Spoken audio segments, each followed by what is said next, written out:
Ngayon mga kabakal, ito naman ang titingnan natin. Ito yung personal use ko. Ito yung naparami ako ng siksik doon ng steel wall. Kaya i-repair natin ito. Babawasan natin ito ng steel wall para hindi masyadong nakaharangan yung hangin. Ayan o. Dami niyang karbon. Kasi nagtaka ako bakit naging masyadong karbon. Maraming karbon. Usually dati nung hindi ko pa pinalitan, kasi nilagyan ko ito ng bago, kinuha ko yung nakalagay dito na oil overflow kasi wala pa akong natapos noon. Nilagay ko yung papunta ng Baguio, kaya naging ganito naman na. Sobrang dami hindi ganyan kadami dati ito kung magkarbon noong manipis yung nakalagay na steel wall. So ito i-check natin yung ano nito, oil overflow. Tanggalin ko to. Ito masyadong nasiksik kasi ito ayan so tatanggalin ko yan. Ito tatanggalin natin. Masyadong nasiksik ito pinukpok ko pa ito kaya siksik na siksik.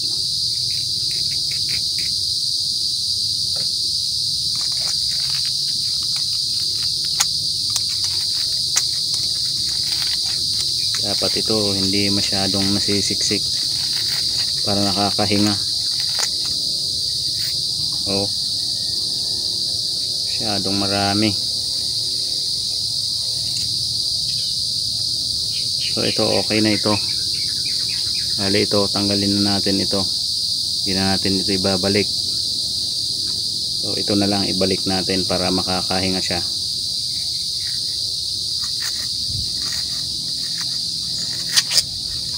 Gusto nito kasi yung hindi nasasaraduhan masyado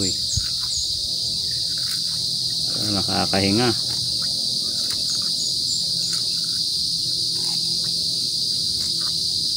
Yan, konti lang. So ito, testing natin ulit kung magiging makarapon pa ba.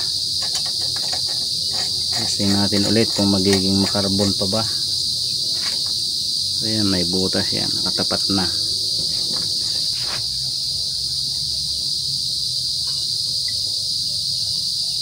Yan.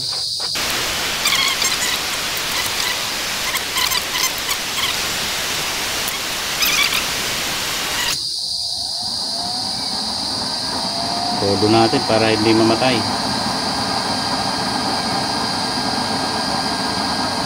instant blue flame yan. Pwede nyong haluin pagka ano nyo na para umayos yung mga papel. Yan. Ganyan lang mag preheat. Yung problema nyo pag preheat, ganito lang sa mga takot sa may gasolina na krudo. Yan siya.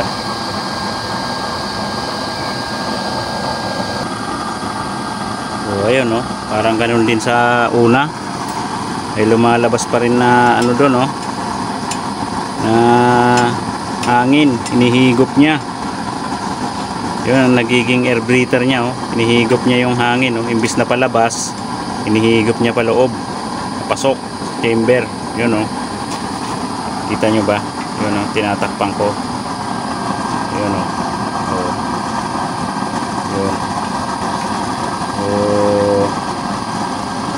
Yun sa may labasan ng oil, imbis na palabas, papasok.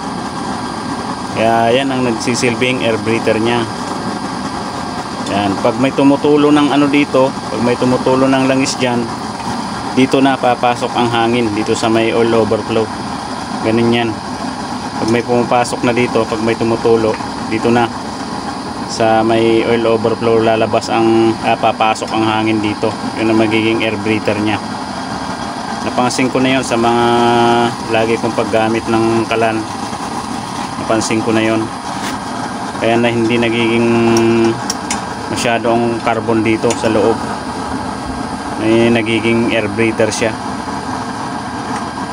Kaya nung nagtaka ako nung bakit ang daming carbon na sa loob at bakit laging nag-o-orange, yun pala marami akong naisiksik na ano doon, steel wall doon sa may oil overflow. So yan mga kabakal, parehas lang sila ng performance doon sa bagong gawa na isa. So okay, yan ang kagandahan ng may oil overflow. May nagsisilbing air breather.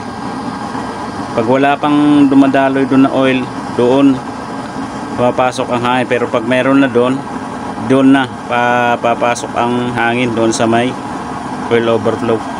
So, okay mga kabakal, yan o. So okay siya, todo natin.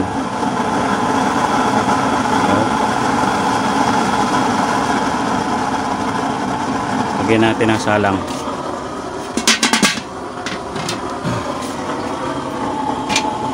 Ayan siya oh. Malaking kaserola na yan eh. Ayan siya.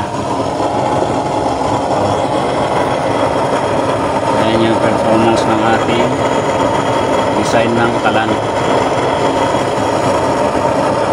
Kahit maliit ito, heavy duty ito. Kahit malaking isa lang mo dyan, matibay yan. Kahit kawa, pwede dyan. So, ayan siya mga kabakal oh. Malaking kaserola na yan eh. Low flame na yan, performance niya.